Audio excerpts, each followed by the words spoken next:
नमस्कार। मानव सभ्यता के विकास में संबंधों की मर्यादा की महत्वपूर्ण भूमिका रही है। पूरा का पूरा विश्व की सारी संस्कृतियां कहीं न कहीं संबंधों की मर्यादा के कारण ही विकसित हुई हैं। हम संबंधों में जीते हैं। हमारा पूरा जीवन संबंधों की मर्यादा के पालन में व्यतीत होता है तो वह सार्थक होता है, वह सुंदर होता है।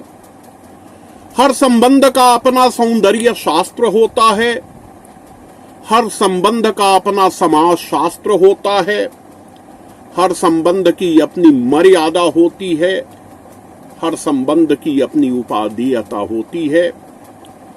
संबंधों में, स्त्री पुरुष संबंधों में सबसे महत्वपूर्ण संबंध है पत्नी का।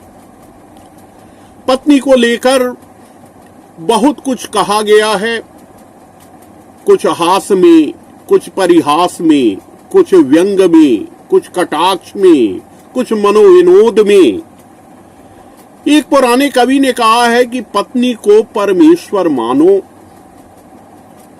पत्नी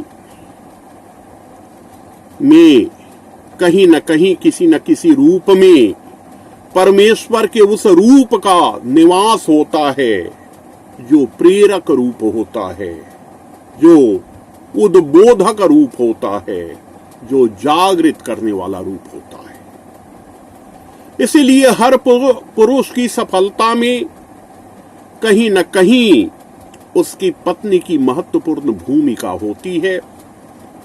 एक कवि ने कहा है कि जीवन मिला, जीवन का मुझे ज्ञान मिला, जीवन मिला, जीवन का मुझे ज्ञान मिला, आदर मिला, सत्कार मिला, मान मिला, घर को मेरे जो स्वर्ग बनाने वाली, घर को मेरे जो स्वर्ग बनाने वाली, तू क्या मिली, भगवान का वरदान मिला। अच्छी पत्नी का मिलना भगवान के वरदान मिलने के बराबर है। हमारे शास्त्रों में पत्नी को भार्या कहा गया है। एक यह प्रवाद फैलाया गया कि पुरुष जिसका पोषण करता है, जिसका भरण करता है, वह भार्या है। लेकिन सच यह है कि स्त्री ही अपने पूरे परिवार का पोषण करती है। पत्नी अपने पति का, अपनी संतति का, सास का, ससुर का, ननद का, देवर का, सबका पोषण करती है, भोजन बनाती है। सबको खिलाने के बाद जो बचता है उसको खाकर संतोष कर लेती है। मैथिली शरण गुप्त ने साकेत में उर्मिला के मुख से कहलवाया है कि बनाती रसोई सभी को खिलाती, इसी काम में आज मैं तृप्ति पाती, रहा किंतु मेरे लिए एक रोना, खिलाऊं किसी मैं अलोना सलोना। पति वन चले गए।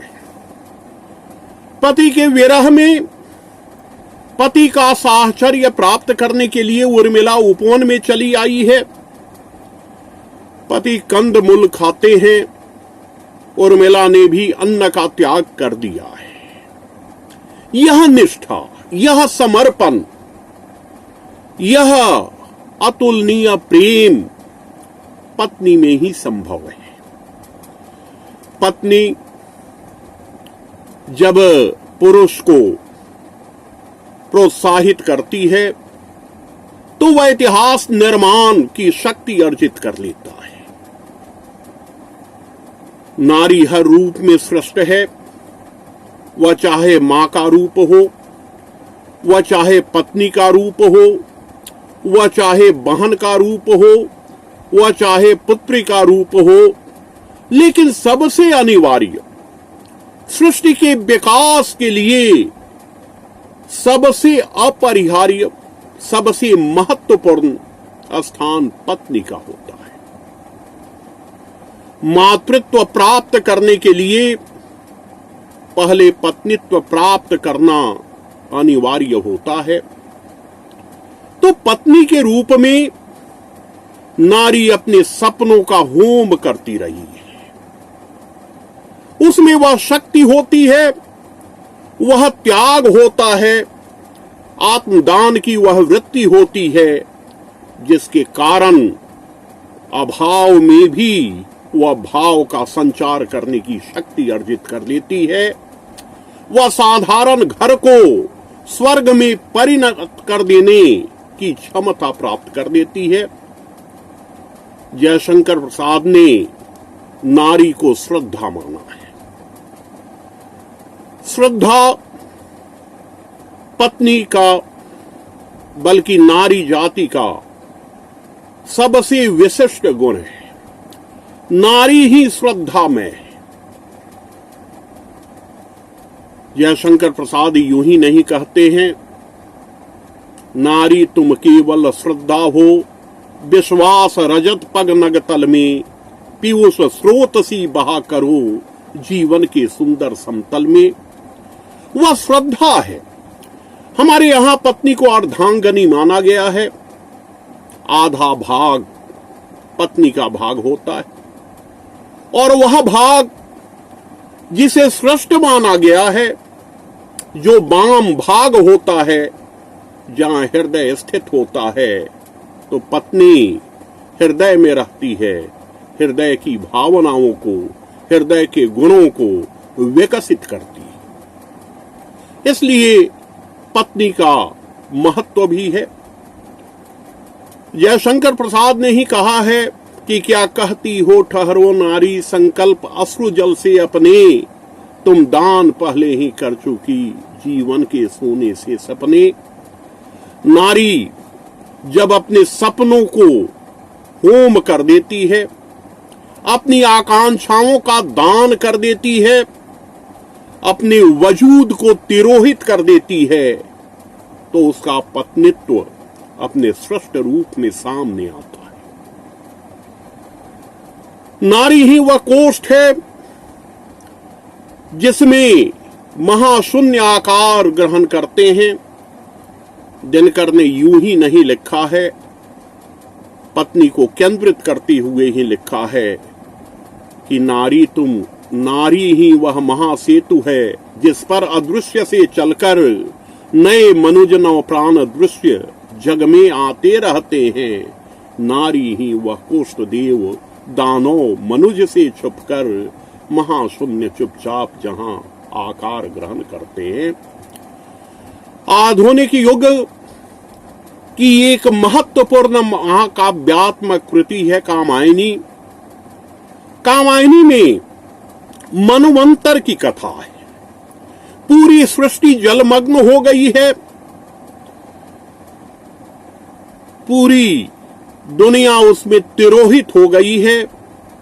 एक मनु बचा हुआ है, वह चिंतित है। हिमगिरी के उत्तुंग शिखर पर बैठ शिला की शीतल छां, एक पुरुष भीगे नैनों से देख रहा था प्रलय प्रवाह। वह चिंतित है, वह दुखी है। उसी समय श्रद्धा आती है और उसमें एक नई सृष्टि की शक्ति भर देती है अपने आत्मदान द्वारा। मनु और श्रद्धा, जिसे हमारे शास्त्रों में शतरूपा कहा गया है, कि मेल से मानव का जन्म होता है। मनु जब हृदय से मस्तिष्क की ओर आता है, जब भावना से बुद्धि की ओर आता है, तो उसके जीवन में सारस्वत प्रदेश की राजकुमारी आती है। वह उस पर एकाधिकार चाहता है। जनता विद्रोह करती है, वह घायल होता है। उस समय पत्नी श्रद्धा जाती है और कहती है, तुमुल कोलाहल कलह में मैं हृदय की बात रे मन। तो पत्नी हृदय की बात है। हमारे यहां एक दृष्टांत चलता है। एक आचार्य, नवयुवक आचार्य का विवाह हुआ। यदि मैं नाम नहीं भूल रहा हूं तो उनका नाम वाचस्पति मिश्र था। वे टीका लिखने में व्यस्त थे। विवाह उन्होंने कर लिया। रोज उनकी सेवा उनकी पत्नी करती थी, भोजन बनाकर सामने रखती थी, दीपक जला देती थी, उनको कोई कठिनाई नहीं हो इसका ध्यान रखती थी। जब उन्होंने टीका पूरी की और पत्नी की ओर देखा तो कहा कि कितने वर्ष बीत गए देवी, मैं अपराधी हूं, मैंने पति का सुख नहीं दिया, लेकिन यह टीका जो है यह आपके नाम से जानी जाएगी। और उस टीका का नाम हुआ भामती टीका। तो स्त्री पुरुष को जब मुक्त करती है तो वह इतिहास बनाता है। सिद्धार्थ जब घर से निकल गए, यशोधरा चाहती तो जाकर बांध लेती सिद्धार्थ को, लेकिन यशोधरा ने मुक्त किया तो सिद्धार्थ गौतम बुद्ध हुए, और जब वे बुद्ध हो गए तो यशोधरा उनके संघ में शामिल हो गई। यदि रत्नावली ने तुलसी को काम पाश में बांध लिया होता तो वे न गोस्वामी होते, न महात्मा होते, और न रामचरितमानस जैसा महाकाव्य लिखा जाता। तो पुरुष के हर निर्माण, हर इतिहास निर्माण की प्रक्रिया में उसकी पत्नी की मुख्य भूमिका होती है। हम यह भी सुनते हैं कि अमुक व्यक्ति ने पत्नी से संबंध विच्छेद कर लिया, लेकिन यह बहुत कम सुनने को मिलता है कि पत्नी ने पति से संबंध विच्छेद कर लिया। यदि हमारे देश को स्वर्ग की तरह बनना है तो पत्नियों का सम्मान करना होगा, उनके त्याग को, उनके समर्पण को, उनकी निष्ठा को आदर देना होगा। मैं जो भी हूं, मेरे होने में बहुत लोगों की भूमिका है, मेरे परिवार की भूमिका है, मेरे गुरुजनों की भूमिका है, मेरे मित्रों शुभचिंतकों की भूमिका है। लेकिन यदि जीवन में मैं पुस्तकों में रमने का अवसर पा सका हूं तो यह मेरी पत्नी की देन है। मेरी पत्नी ने कभी अपने लिए आभूषण की मांग नहीं की, कभी यह नहीं कहा कि मुझे यह चाहिए। और मैं जब पुस्तकें खरीदता हूं, थोक भाव में खरीदता हूं, कभी पत्नी ने टोका नहीं या नहीं कहा कि आप क्यों खरीदते। घर में किताबें बेतरतीब बिखरी रहती हैं, पत्नी उनको सहेजती है, सजाती है। तो यह है पत्नी का समर्पण, यह है पत्नी की निष्ठा। मुगल कालीन इतिहास में नूरजहां का संदर्भ आता है। जहांगीर की पत्नी नूरजहां, ऐसा माना जाता है कि नूरजहां ही शासन चलाती थी। तो जब पुरुष थक जाता है तो पत्नी उसकी अधूरी भूमिका को पूरी करने के लिए सामने आती है। कभी झांसी की रानी के रूप में, कभी दुर्गावती के रूप में। तो नारी का यह रूप, यह पत्नी का जो रूप है, यह रूप काफी महत्वपूर्ण है। बार बार पतिव्रता शब्द का प्रयोग किया जाता है। पत्नियां ही व्रत क्यों करें, पति व्रत क्यों नहीं करें? हमने आज तक नहीं सुना कि किसी पति ने अपनी पत्नी के लिए कोई व्रत रखा है। हो सकता है लोग रखते हों, मेरा ज्ञान अधूरा है। तो मैं नारी शक्ति के उस रूप, उस पत्नी रूप को नमन करता हूं जिसने सृष्टि के विकास में अपना आत्मदान किया है, जिसने अपने को मिटाकर एक दुनिया बनाई है, एक परिवार बनाया है, कई कई संबंधों को, मायके के संबंधों को, ससुराल के संबंधों को मिलाने वाली इस नारी शक्ति के प्रति मेरी श्रद्धा निवेदित है। और मैं व्यंग में ही कहे हुए उस वाक्य से सहमत हूं कि पत्नी को परमेश्वर मानो। कभी कहा था जिगर मुरादाबादी ने कि हजारों कुर्बतों से यूं तेरा महजूर हो जाना, जहां से चाहना उनका वहीं से दूर हो जाना। मोहब्बत क्या है तासीरे मोहब्बत किसको कहते हैं, तेरा मजबूर कर देना मेरा मजबूर हो जाना।